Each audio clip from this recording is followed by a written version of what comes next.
maa ngi leen di ziar di leen nuyu yéen ñëpp la Assane Diouf production donc di doomu Bargny di doomu Tëngéej man maa initiateur événementiel Wally Seck Bercy Tëngéej bi le 14 janvier. waaw boo gisee soirée Wally Seck bi mooy suñu 4e édition Wally Seck bi mooy 3e fois ñu koy organiser suñu première édition ñoo ngi ko def woon au camp militaire de Bargny, 2e édition bi aussi camp militaire de Bargny. Donc cette fois aussi on a jugé nécessaire andi ko ci département bi au stade comme que ñëpp ñoo ngi koy demandé ñu nekk ay jeunes nag yàgg nekk ci wàllu événementiel donc ñu ñuy demandé pourquoi pas organiser concert Wally Seck au stade de Bargny parce que gis nañ la plupart du temps ñi ko fi indi duñu nekk ay doomu département bi ñu nag on est des jeunes du département donc à sama label Assane Diouf production ñu waxtaan ci trouver terrain d'entente boo organiser événement bi tey donc ñu nekk à quelques jours de l' événement loolu waral daal ñu organiser événement bi. donc li ñuy indi mooy xam nga ñun label bi ay jeunes rek ko regroupé te donc ñun ay jeunes yoo xam te ñu gëm suñu bopp donc des fois ñu bëri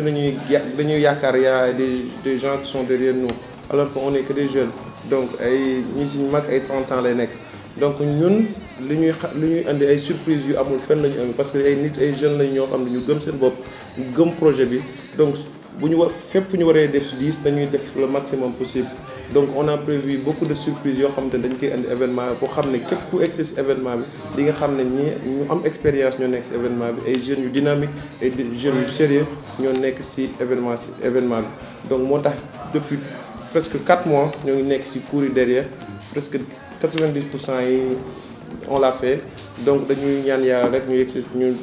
tàmbali ko bismillahi rahmaani rahim te ni ko alhamdulilah rabbil alamin. waaw ku xam ne Wally Seck xam ne nit ñee ko bëgg jeunes yee ko bëgg surtout département de Rufisque dañ koy xaar doole man chaque année dañ may contacter Wally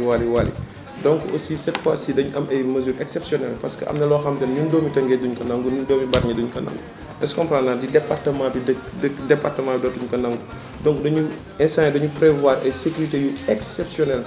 ñu ànd ak préfet ànd ak les commandants ànd ak police ñoo xam te ne dañuy accompagner on a prévu plus de 200 éléments sécurité police yoo xam te ne dañuy ñëw ci biir on a prévu aussi 100 civils yoo xam te ne ñoo ngi nekk ci à l'extérieur du stade ak aussi des 100 aussi les gros bras yoo xamante ne ñoom aussi on l'a prévu le jour du spectacle. am nañu sax yenn yoo xamante ne ay chiens de garde yoo xamante ne pour lépp sécurité yi ñoo xamante ne dañuy ñëw ci jàmm ñëpp ci jàmm ñu sécuriser à l'intérieur comme à l'extérieur man surtout man sama événement li may miser mooy à l'extérieur du stade parce que je pense que intérieur bi neex na sécuriser mais extérieur du stade pour que képp ku ñëw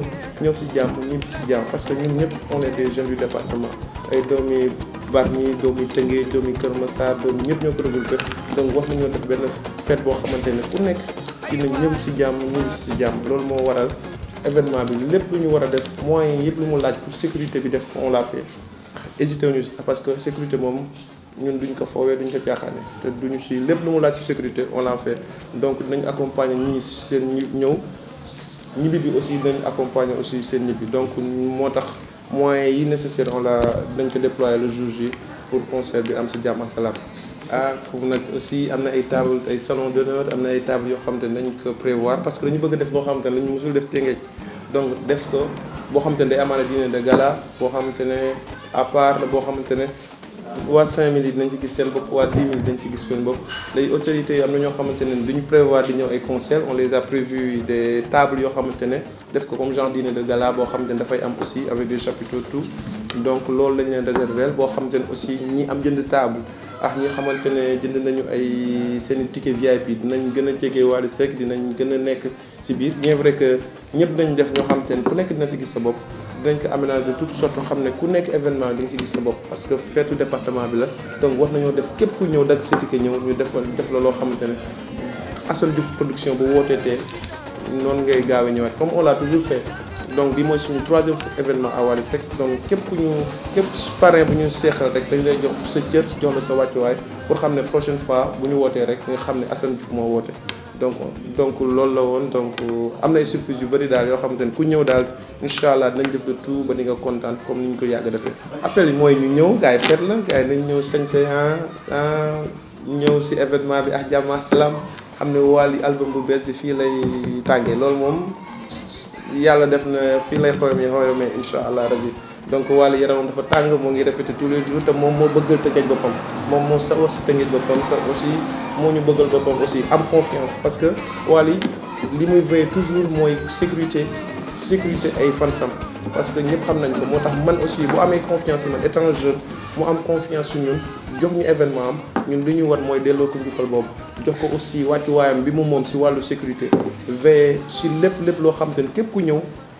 dina ñëw si jàmm ñëpp si jàmm moo tax ñun aussi lépp lu ñu waroon nag aussi def nañ ko donc dañuy ñaan jours yi rek gars yi parrain yi ñëw waa Tëngéej ñëw waa Bargny ñëw waa département bi yëpp ñëw ñu fête bi après ku nekk ñibbi si jàmm Wally wayal gars yi bégal gars yi comme il l'a toujours fait donc loolu bés bi nag le 14 janvier la jour ji -3 la -3 incha allah gars yi nag ñu pare Wally yaramam dafa tàng waa Tëngéej yéen a namoon Wally moo leen bëgg donc nag ñëpp pare incha allah jour ji -3 le samedi 14 janvier la incha allah donc du yomb bés baa ngi noonu bésu Tëngéej la bésu Tëngéej incha allah.